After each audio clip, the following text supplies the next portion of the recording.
right, I am back with a Destiny 2 video. Not Destiny 3, because that's not what we're doing next. We are doing Destiny 2 Frontiers, which is how the game is going forward for a, quote, multi-year saga. We just had a nearly hour-long reveal stream, mostly focused on the Edge of Fate, but kind of about the concept as a whole. I just wrote an article about this, but I was obviously going to do a video too. I'm going to use my article as reference just so I can remember everything, but I didn't get every single detail point. So the Edge of Fate will take us to Kepler, as previously predicted. Kepler is sort of something they made up. There's a Kepler telescope, and Kepler looks for Earth-like planets, and when it finds one in a different solar system, they call it Kepler or whatever. This Kepler is at the edge of our system and is not a thing that exists, but we're calling it Kepler. The problem with this is that this idea that we are going to leave our solar system does not seem to be happening. They talk about the 9, and, well, this whole thing is focused on the 9, but the 9 are intricately linked to our solar system. They kind of imply that maybe each one is linked to a specific planet or something like that. So if that's true, and if this whole era is about the Edge of Fate, like, are we not leaving the system?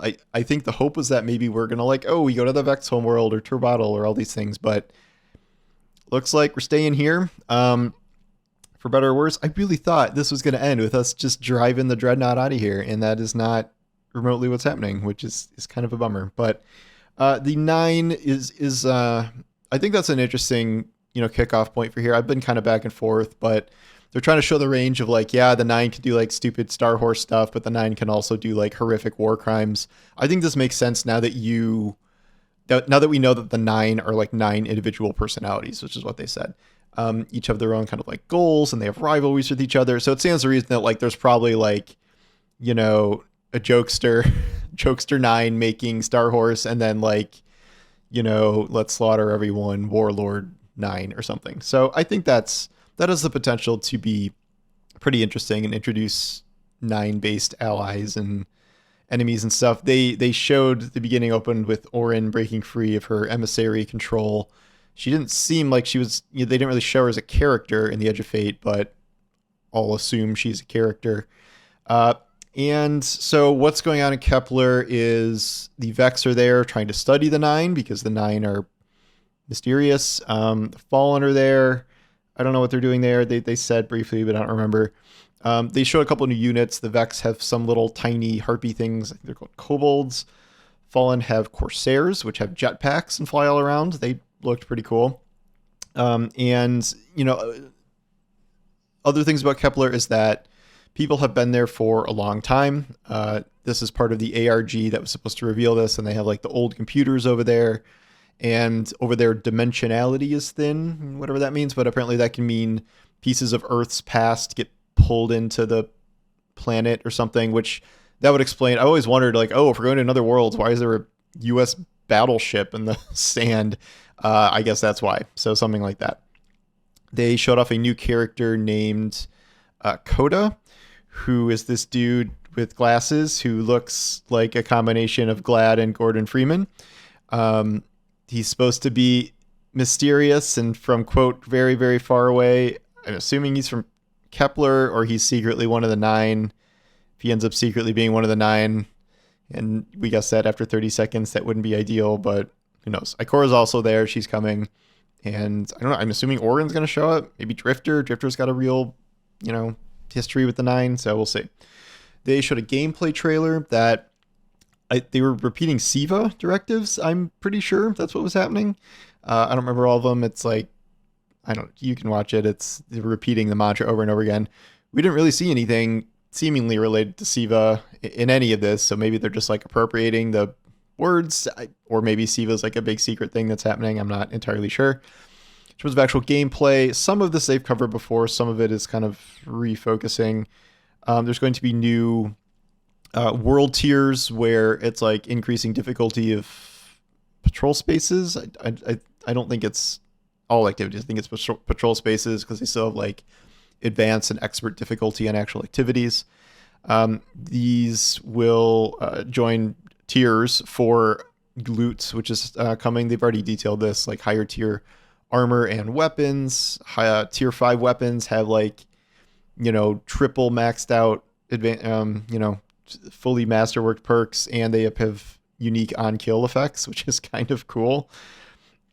In terms of gameplay, back to Kepler, I think the weirdest part of this whole reveal of the Edge of Fate was this idea that there are dark matter infused light powers that sound interesting. So they showed you bouncing around the arena as essentially a ball of light, like Samus Aran style. This is something that combines arc energy with dark matter, and it lets you bounce around and zap people, but also it's for like getting into tight spaces. Samus Aran stuff, pretty much exactly. There's another one that's Void that has to do with like teleporting, and you can teleport through like death lasers. There's a Strand one where you can like manipulate objects or like form objects. All of these also have like uses in combat, but yeah, I don't know. At least the Void or the electric ball one just looked silly in combat. Like I don't know. That didn't really look like Destiny to me. I guess I'm okay with trying more puzzle navigation mechanics, but this whole section was a little strange to me. Then they go into kind of, the larger changes they're making, and they think that Destiny has too many barriers to entry and like it's too confusing to hop in and know what to do at any given time. So this is why they've replaced the destination screen with this portal idea. This is something I kind of agree with, because like I know we all love our destination map, but like we have so many destinations now and all these little blinking lights and all these, you go into a destination, there's 7 orbs around with different descriptions and on each single one, and you don't know what's from what. Like, it is pretty confusing. Like, yes, we know how to navigate it. I mean, even I get lost some of the time. But imagine, a new player trying to log in and be like, hey, you want to play Destiny? And it's just this smorgasbord of insanity. So now it's like you log in, like, here's the expansion. Here's this playlist. Here's this playlist. Here's some solo stuff you can do. Here's the rewards you get. At least navigation wise, I think that's better. So that is a decision I can agree with. The format is a little confusing because they're doing the 2 expansions, which run for 6 months each, but there's also a season underlying that wasn't really there before. It's like a season of something alongside the expansion. So there will be some sort of seasonal content, except halfway through the expansion, there's like an Into the Light style major update. And in this example, they told us about one that will, it's like iron and something, that will take us back to the Plaguelands. Oh, wait, maybe that's the Siva thing. Okay, so, well, that would make sense.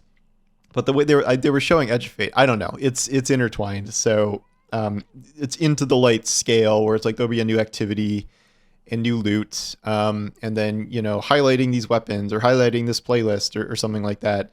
So that's how that's going to work. But it's like 3 things kind of layered on top of each other, like an expansion, a season under it, and then halfway through a major update. But the season stuff and the major update, all that playlist stuff is free, whereas the expansion's the thing that costs money. I don't think they talked about battle passes, but it's got to be at least 2, maybe 4. I don't know. Maybe the major update comes with one. They weren't exactly talking about monetization in here. Oh, Ash and Iron, that's what it's called. Oh, there's an exotic mission in that too. Big news, big news. They are adding the shooting range back. This is something that players have been wanting forever, ever since it got sunset from the Leviathan. This is coming back with improvements, including a scoreboard or something like that, so you can compete with your friends or whatever. But mainly people just want this, for DPS testing, so they don't have to go load a random dungeon boss or whatever to try and figure out loadouts. So that's good. They're also about to release a new kind of Sparrow that has guns. That's fun. You can get your first one if you play this Briggs versus Tank event, which is coming before the end of this season sometime. This is like their new limited time goof around mode, but you'll get this new gun Sparrow, so that's cool. One of the most controversial things maybe that was revealed was this one more final thing, reveal of the Renegades expansion. So this is the expansion coming out, I believe, in December, after the Edge of Fate ends. And they showed a preview of this morning in like leaked art. And it's like, is that a lightsaber? Is that Han Solo's blaster? And then they show the logo and are like, is that the Star Wars logo? Like, it's the same font.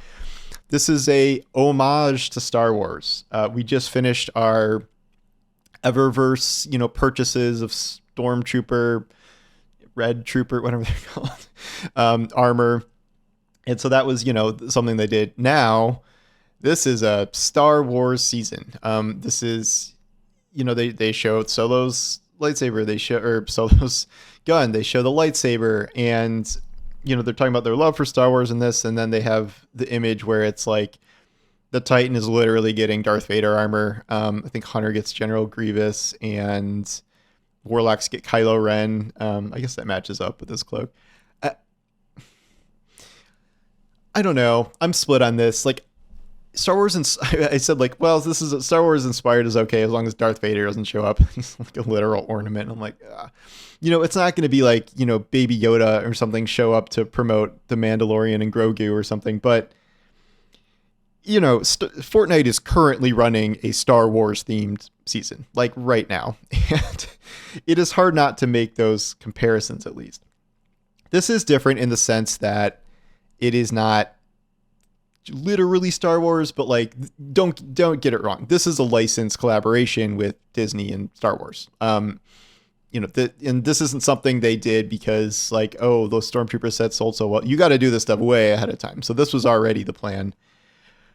I don't know. It'll probably be good. It does come off a little goofy that like, the first two expansions in, we're doing a licensed Star Wars season. Okay, we'll see how it goes. I'm curious what you guys think about that. There are more details to go through and stuff, but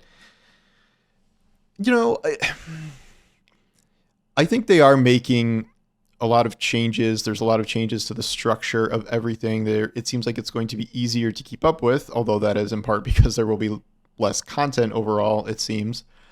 Some more of it will be free. Like the free-to-play experience will not be as outrageously bad as it is now. There will be actual content to play there. If these updates are into the light size, if the seasonal stuff is free, so you're really just paying for the expansion and battle passes, I guess. So that's kind of an improvement. I think navigation is an improvement.